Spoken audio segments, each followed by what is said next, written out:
Okay, I want you guys to think about design always, and to start looking at land and seeing key points on the land.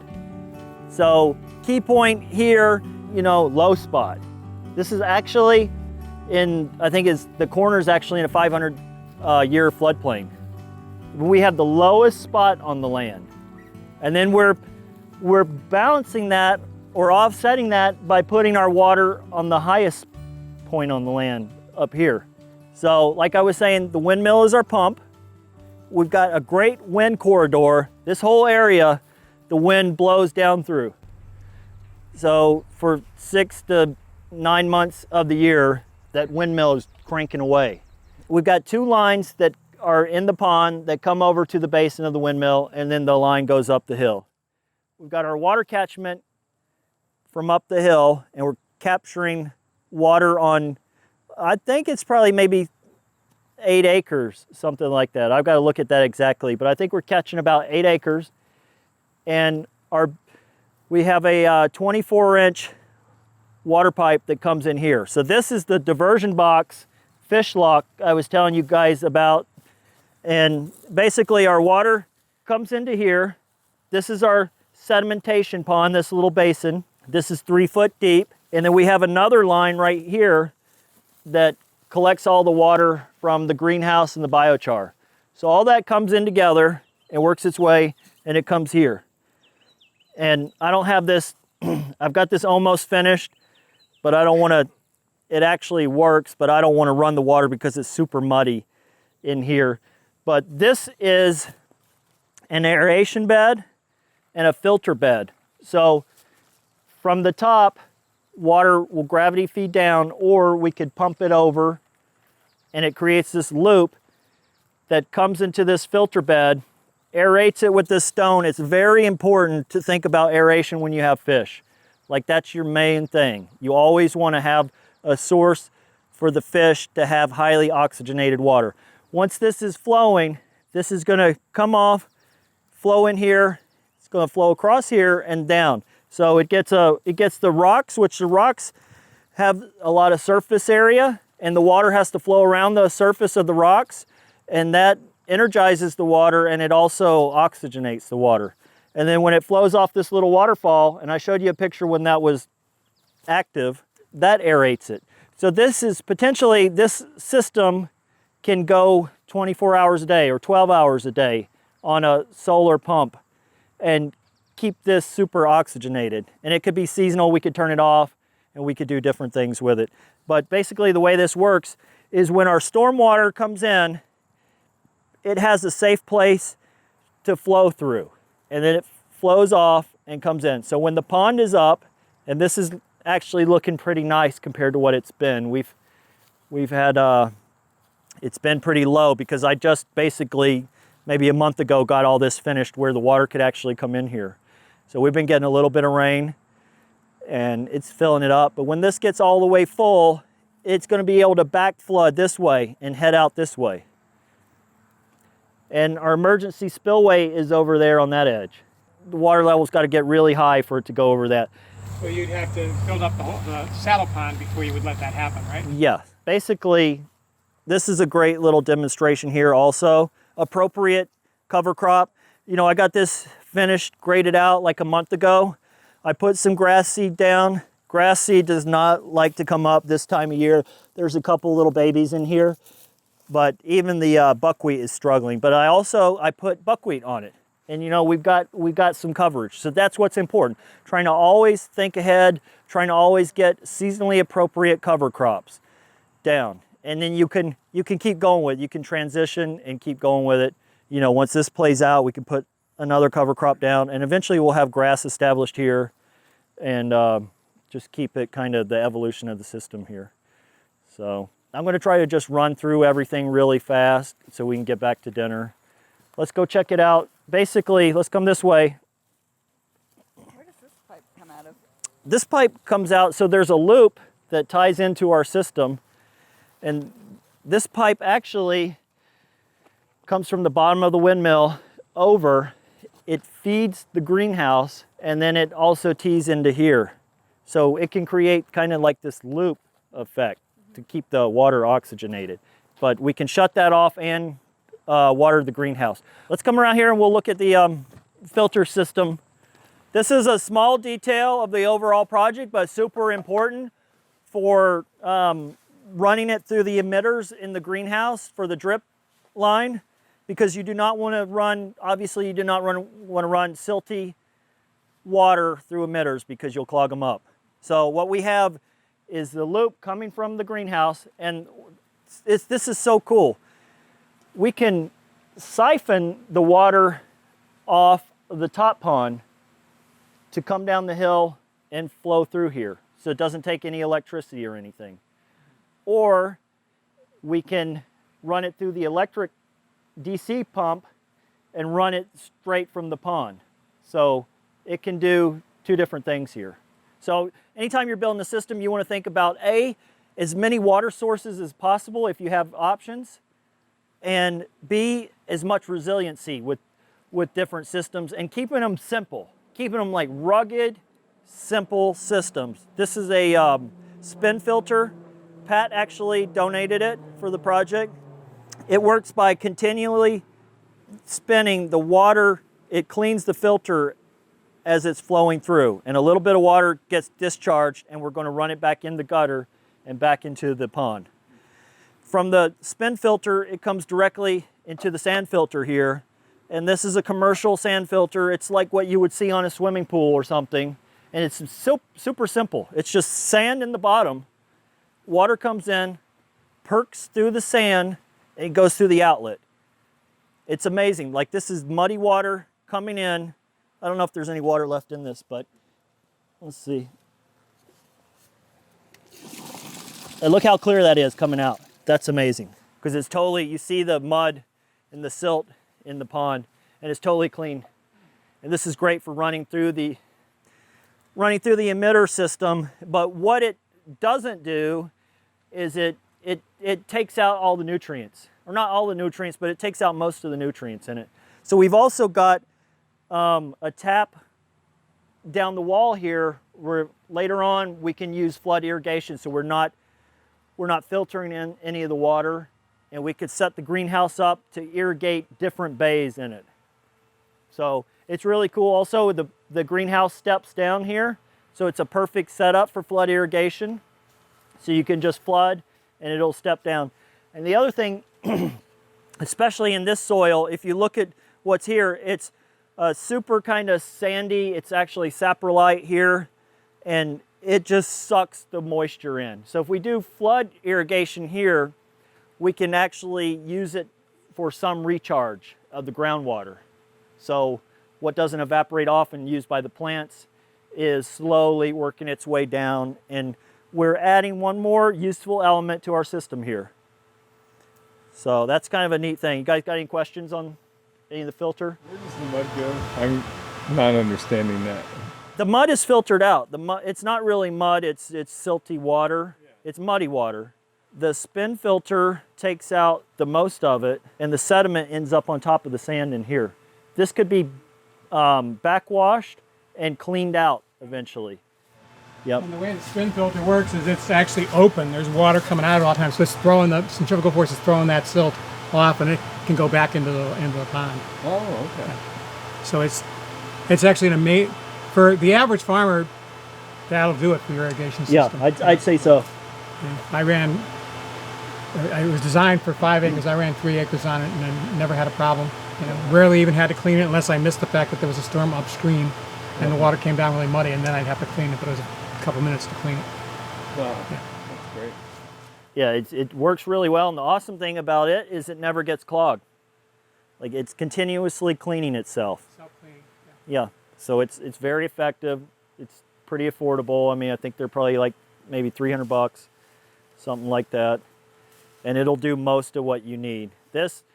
I was nervous about algae getting in the lines and having algae build up and algae growing in the lines and clogging them up. So, and they already had this sand filter, wasn't being used, so we installed it, and it's kind of like the next level of filtration here.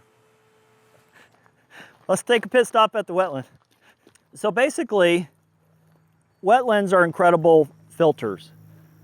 You know, they filter through sand, could be biochar, could be different media, but they also, the main filter is the wetland plants. And these are all native wetland species in here that were local, really local. In fact, when I was digging the pond, there was a whole patch of them, and I set all the rushes to the side and replanted.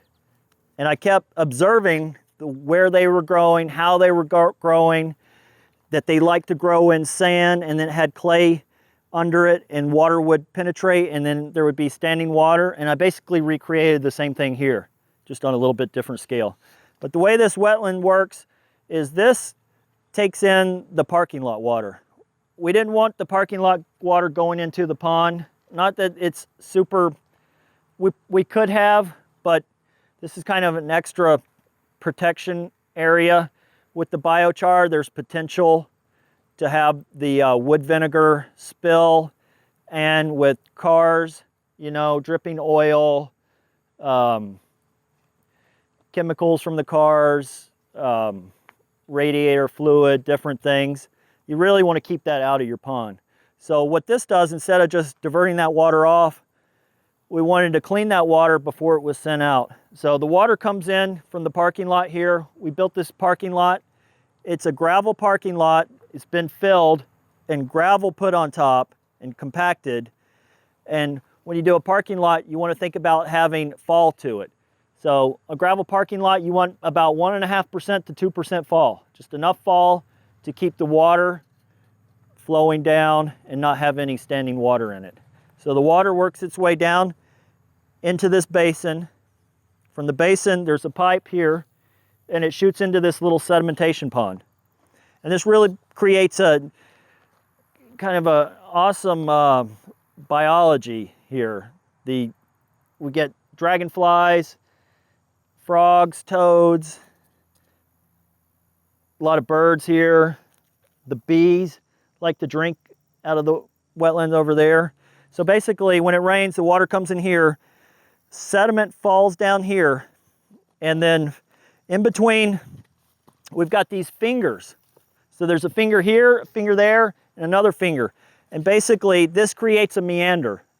So it kind of mimics the meander from a stream or a creek or a river. A natural river likes to meander, and that just slows the water down. On the outside bank, it likes to deposit silt. On the inside bank, it likes to take silt, and it just works its way down. Here, what I did was built the whole base with clay underneath it, and then built these fingers with clay. So it's basically like this little baffle system here. And inside it, we put biochar. So they had a big pile of biochar here and kind of waste product with a lot of different pieces of wood scrap and stuff that have kind of already broken down. And I was like, oh man, that's awesome. I was super excited about it. I think it was like their trash pile kind of. I mean, they were going to use it for something, but I got super excited about it and was able to use it. So in the base here, about 2 to 3 foot deep, the entire thing is filled with this biochar base. So what happens is the water actually flows in through here, drops down, and then works its way underground, and then it's got to fill all the way up till it gets to the top until it comes over and overflows over into that other sedimentation pond. So it's just, here again, it's all about slowing down the water. It's about letting it soak in, just slowing it down. Because that's when water creates problems, when there's velocity behind it. So the water here doesn't actually ever make it into the pond. It doesn't. It could. It filtrates into the aquifer, but then after that, it goes into the... After that, it's heading down to the, basically to the creek, but it's leaving the land clean. So the parking lot was here originally, you just adapted it to it, or did you have to do any? There was some parking here, but basically this, the fence line, I don't know if you could see it, but the fence line was the original grade.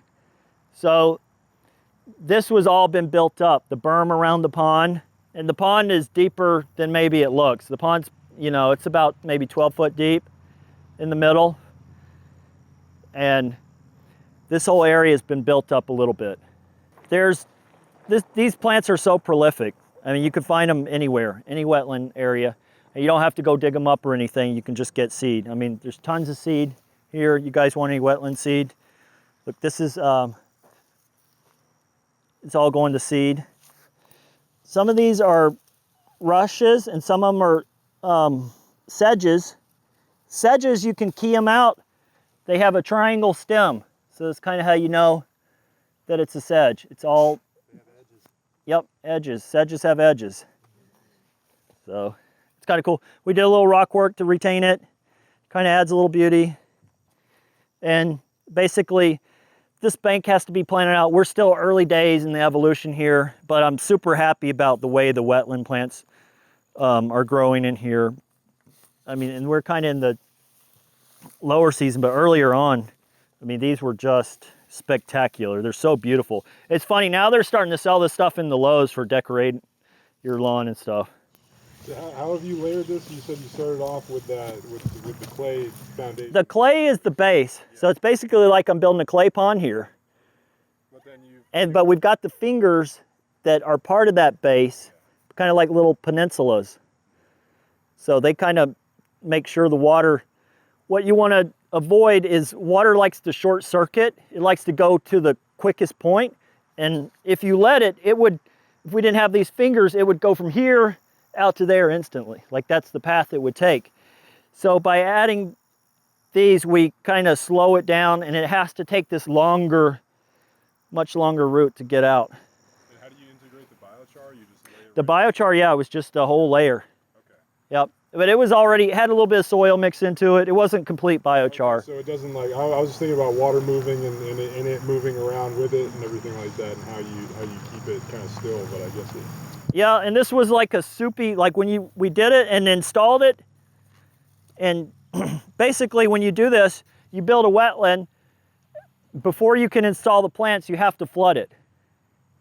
So it's kind of cool. So we were able to, the pond wasn't finished, but it had water in the bottom. We were able to actually pump the water out of the pond and put it in here and let it flood this area. So we flooded it, and then we were able to plant it. But yeah, it was basically like soup. It was mush. So you have to be patient. You have to be patient. Yeah, we were able to just kind of get in here by hand, work from the edges, plant these, and then it firms up after a time. Because all this sediment comes in here from the parking lot, and it just, over time, it just solidifies. So John, there really isn't any major charging of the aquifer here because it's the clay base, so it's just kind of going through the system and then heading out, right? It's not major recharge. Anytime you can hold water, even from a pond, there's a certain amount of leakage or seepage you're going to get. Even through thick, you know, a foot, 2 foot of clay, water's still going to penetrate it slowly. You know, even here it's lined, but we're getting a little bit of a seepage and recharge. So this is acting as a filter as well for that discharge. Yeah, this is acting as a filter to the parking lot water before it's discharged. Yep. Any questions? You said this is lined, rubber? Just with clay. Yep. Would a French drain, is that like an analog to any of these components that you're incorporating? Yeah, it's a part of it. French drain could work really well for different things. Yeah, I don't think I mean, the wetlands up top is kind of like a French drain, but we didn't install any specific French drains here. All of our water flow is at the surface, so life can be growing too. So we have plants that are also filtering it, whereas the French drain is going to be below. There's not going to be a lot of plant action, really. But you get more microbial activity, maybe you're right. If there's a lack of oxygen, you get the anoxic microbial activity to also filter the water. Yep. Yeah. You think you're getting some of that in this wetland here? I think so, yeah. I think that's a good potential for that. So that, like I was saying, this is early evolution. This whole bank still needs to be planted out. You know, we've got some elderberry coming up on the edges, but long-term vision, you know, I see this as a really lush, kind of almost hidden little garden here elderberries and different plants kind of hiding it and shading it. Anytime you can shade water, water always wants to be shade. Like nature works to shade water constantly. Rivers like to be shaded, banks shade it, and that keeps water cool. So we got about 20 minutes if we're going to Okay, well, we got to get going. I got to quit talking. Let's go check out the windmill real fast. 47-foot tower. It's a 14-foot mill on the top. The diameter is 14 foot with the blades. So it's odd. It looks a lot smaller, but like the tail fin is the size of a sheet of plywood. So it's a weird perspective, but you get up there, you know it. It's really high. It's a beautiful view. And this is, I'm not going to open this, but this is like the heart, basically the heart of the whole system right here. This, if you can imagine, kind of like the basins over there, the concrete basins. This has a manhole basin that goes down about 20 feet here. So it's stacked up in precast units. So we had to dig a massive hole here and a trench all the way back to the pond and install the basin one section at a time. And then it's basically like blocks that stick together or something. And inside it, there's 2 water lines from the pond into here. And like I was telling you, the level in here is the same level as the pond over there. What diameter are the pipes? They're just 4-inch. Yep. They don't have to be huge. They're not suction pipes or anything. It's a flow pipe. So it just flows into the basin, and the pump is actually just in here pumping, sitting in the basin, but not tied into those lines or anything. So the cool thing about this is we could stick multiple pumps in here. I've got it plumbed through the side where we're going to put another pump or 2 inside here. So we could pressurize the system and we could send water anywhere on the farm really. Well, I mean, we've got our main frame in right now. Like I've got the water line going up. I've got one running over here, and then across the street, I've got it plumbed where it goes all the way up to the other piece of property across the street. And we have another little tiny pond across the street, and we can do multiple things. We could pump water all the way across the street from here. We could siphon water from the pond across the street down to here. We can siphon water from the upper pond down to here. So we kind of there's a lot of room. And then we could we've got these different points of discharge that we can later plumb into. So it's basically, we just got the basic mainframe in, and then that's, with your design, that's what you want. You want to figure out your main stuff, get that in, and then you can start adding on to it later. You keep it really simple and broad to begin with, and then add on more design complexities later. Any questions about the windmill? Total cost of the whole system, you think? It's a pricey system. I don't want to disclose exact numbers because I don't know exactly. I got to look at it. It's probably not something can do for one household, you know. Maybe No. A community one might be possible. Yeah, and there's definitely cheaper ways of pumping water, and a lot of this could have been done, downscaled it, and we could have made it less elaborate, but it was really trying to create a demonstration, an educational demonstration system here. So, and a functional piece of hardware on the farm. But a solar pump is possible. Yep. There's other options. Solar pump, a gas pump. Simple, it's like $200 you can pump. So the pipes they're level. They're level, yep. What we wanted to do, we wanted to think ahead. If we lost power, if the grid went down, anything like that, like this farm is set up. Anything happens to the electricity long term, this farm can sustain itself water-wise. Okay, let's go up the hill here.